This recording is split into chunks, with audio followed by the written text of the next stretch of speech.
Hi, I'm Sophie Philpott, the Senior Careers Advisor here at York St John, and this session is about goal setting. So we're going to have a bit of a look at what is goal setting, some thinking to do around your sort of motivations and understanding what it is that you're after. Have a look at two different methods of setting goals, because you will probably find that one resonates with you more than the other, and that different goals might need different methods to achieve them. Some top tips, and then how you can get support from the careers team. So to start with, what is goal setting? Goal setting is about taking the time to understand what it is that you're after, breaking it down so that you understand the individual elements of it, and giving yourself a bit of a plan or direction so that you can achieve what it is that you're after. It's incredibly useful in different areas of your life. Sometimes you have a really clear plan and it's about setting out clear steps to help you achieve it. And other times it's much harder to know what it is that you're after. So going through a goal setting exercise can really help you work out what your key ambitions are, or what it is that will help you feel like you're moving forward. So setting goals can be huge. They can be about what you do for your entire career, but they can also be about smaller steps, like how do you make sure that you get your next essay in on time, or what do you do to kind of start feeling more motivated and things. So it's about giving time and energy to discovering your motivations, understanding what you want to do and how you're going to achieve it, and creating a plan that you can achieve. It's about taking things and breaking them down into bite-sized lumps and giving yourself something that you can tick off and feel proud for achieving, but also get where you want to get. The first question is actually, what motivates you? What makes you want to get out of bed in the morning and get on and do stuff? And I know that for some days that's easier than other days. If you're not sure what the answer to this question is, that's a really normal position to be in. And I think it's about taking time to think about where your strengths lie.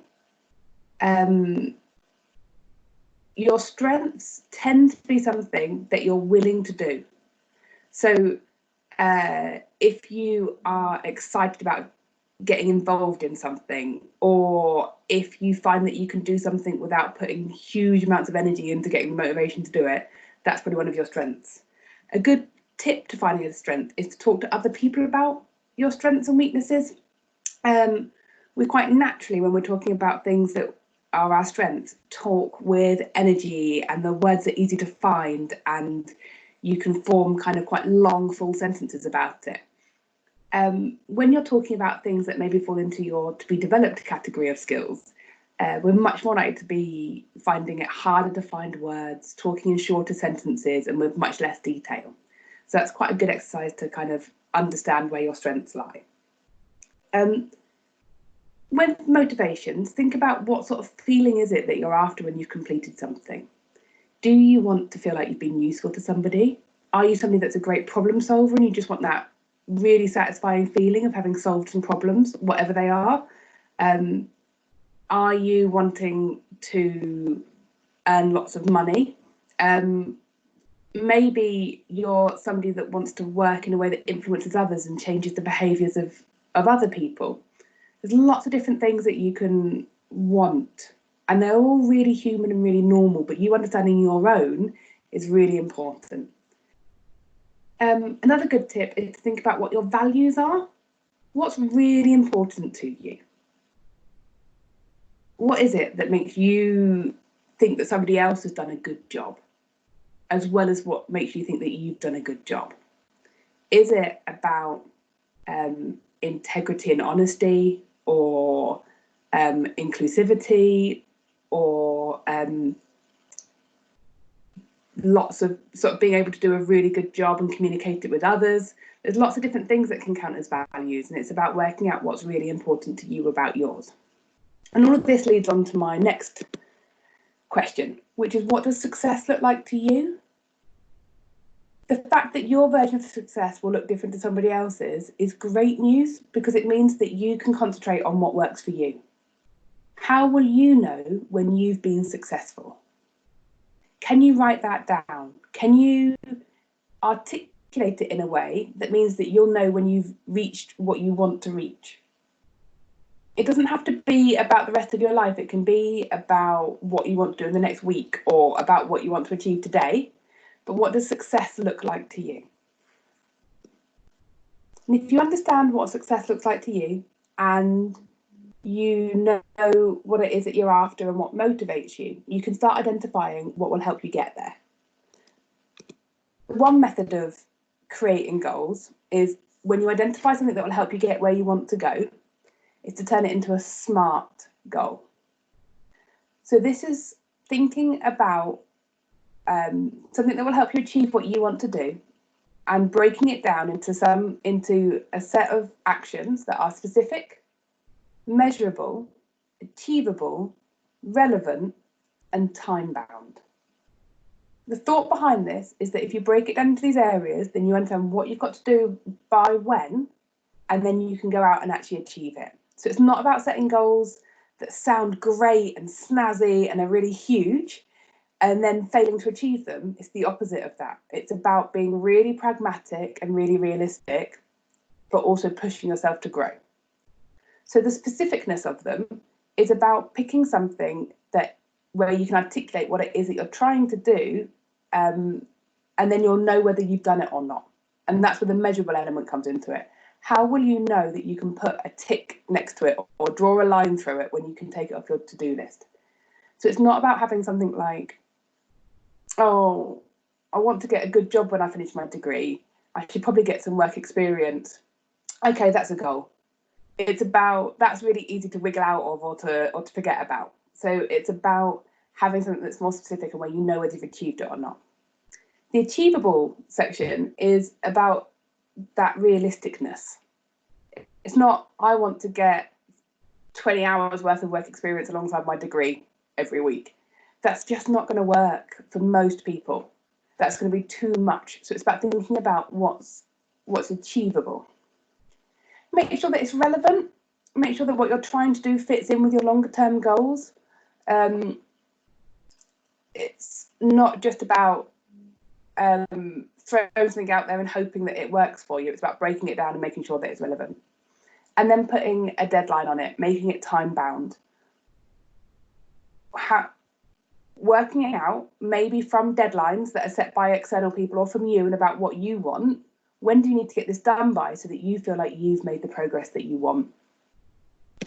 So an example of this, around that sort of getting some work experience thing. So specific might be, I want to find a voluntary job that builds my problem solving and team working skills. Measurable will be, I will contact organisations by the end of the month so that you know whether you've done that or not. Achievable is about you potentially looking for what support you need to achieve it. So I will speak to the volunteering coordinator for support finding organisations and careers to help with drafting my emails. And then relevant. I know that this voluntary work will help me build skills I need for after my degree and develop my networks. And then time bound. I want to be volunteering over the summer, so need to start volunteering after this year's deadlines for exams and essays. So by breaking it down into this way, it suddenly feels like something that you can do. And then the example I've got here may or may not be relevant to you, and that's completely fine. It's about you taking the information and making it more relevant to your current situation. But hopefully you can see that this really breaks it down into something where you know whether you can tick it off or not and whether you've achieved it or not. I've got is a dumb goal. So I like SMART goals because they break it down and they're really functional. But personally, I sometimes find that I need something that is about my motivations and about the bigger picture rather than just kind of small to-do list items, whereas other people are much more about those small details. So I quite like dumb goals. These are dream driven. This is about putting your motivation at the beginning of your goal. They're uplifting. It's about you recognizing what it is that you're going to get out of it and about how you're going to benefit and grow. But you're still putting in a method-based approach, so that you're not just stopping at that dream-driven and uplifting. You know how you're going to get from where you are now to where you want to go, and you're also going to identify the behaviours that you need to achieve it. So an example for this, we're going to think along a similar sort of line as the example that I gave for the SMART target. Dream-driven. I want to get a graduate job when I graduate. So this is what I know I'm after. Uplifting. Volunteering will demonstrate that I have the right skills and get me closer to my dream. So I'm able to demonstrate that I understand why I'm doing this and how I'm going to grow. Method-based. This is the how you're going to achieve it. I will use the support on offer from the university. I have started researching what skills are needed in the work I want and understand what skills I need to develop. So there's kind of like some things that I can break down and understand what it is that I have to do to get where I want to go. And then behaviour-based is about what changes I'm going to make in me, or what behaviours I'm going to apply to this. So I will be proactive in making this happen. I know it will take time and energy, but I know what I want from it. So this is about recognising where sometimes you have to make sacrifices to get what you want, and sometimes that sacrifice is about time and energy. But because I understand what I'm going to get from it, I'm willing to make that kind of sacrifice and that contribution to get where I want to go. So my goal setting top tips, I'll write it down, whether that's electronically or on pen and paper, or you want to create a big A3 sheet of paper that you put on your wall, but write it down. The act of writing it down will really help you understand where you need to do a bit more thinking. I find that when I'm trying to write down a goal, I'll sometimes get stuck at a bit because I've not really thought about the detail. And the act of writing it down means I can then go back and revisit it and break it down and try and understand it and try and put it into words so that it's on paper. And that act of writing it down, there's it supports you in kind of like confirming that it's what you're after. Once you've written it down in kind of like a smart or a done way, break it down into a to-do list or an action plan and write that out as well. So what are the small steps that you need to do to get where you want to go? So maybe it's, if I want to speak to the volunteering coordinator, I need to email her, or I need to find out if she's got appointments available. So that might be your first task. Or maybe it's, I don't really know what skills I need for the job that I want, so I should go away and do some research. Or maybe I'll speak to a careers advisor about how to find that information out. So break it down into smaller steps so that you can make progress and understand what successes you've had along the way, as well as keep moving towards your goal. And then revisit it and tick things off. Be proud about what you've achieved and that you've moved forward. But also, sometimes you might need to go back and edit it because you've learned more. When we write goals, we can only use the information that we've currently got. And the whole point of a goal is that you're moving forward and developing. And sometimes that then changes your knowledge or your understanding or expectations or your wants. So go back and edit it. Edit it to help you grow more or to change the direction because you've changed. All of that is really good goal setting because it's about recognising that you are growing and that will bring changes. So revisit it, edit it, develop it. That will really help motivate you to understand what you've achieved, but also what you want to achieve next. And all of those three actions really help with the keeping yourself accountable bit. I think this is often the trickiest bit. It's the bit where you think, well, I know what I want to do, but now I've actually got to go and do it. The going to do it bit is particularly tricky. So if you understand your motivations, maybe you can create a way of keeping yourself accountable. You might be the sort of person that will just get your head down and crack on because now you've made up your mind, you're good to go, and that's brilliant. And maybe you're the sort of person where you've written it down and now you're like, oh boy, I've got to go and do it. That sounds tricky.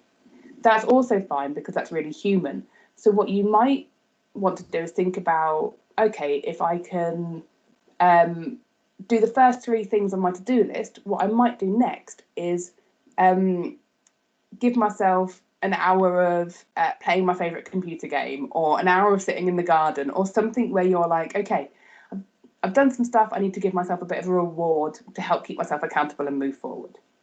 And then my last top tip is either imagine or actually do it, but try and convince somebody else why it's important. Talk to somebody that's maybe a bit sceptical about what you want to do or that's really supportive about what you do, whatever suits you, but convince them why it's important. and then write those reasons down, because those reasons are behind your motivations and they're behind what's important to you. And that will really also help you analyse why you're doing it and what you're wanting to do. And it might mean that you go back and revisit it and edit it, but that's great, because it means that it's becoming a solid plan that you can actually use. So I hope that that's given you some tools and tips about how you can set some goals that suit you and help you move forward. Just want to give you some information about what support you can get from the careers team. You can book an appointment via LaunchPad online. I'll put the link in the description box below. And we're offering video and telephone appointments at the moment. And when we're back on campus, we'll be offering face-to-face appointments again. But you can book those. Those are half-an-hour appointments. And what we offer in those is support that's useful to you. So maybe you've got a clear goal and you just want some help breaking down the action plan for it.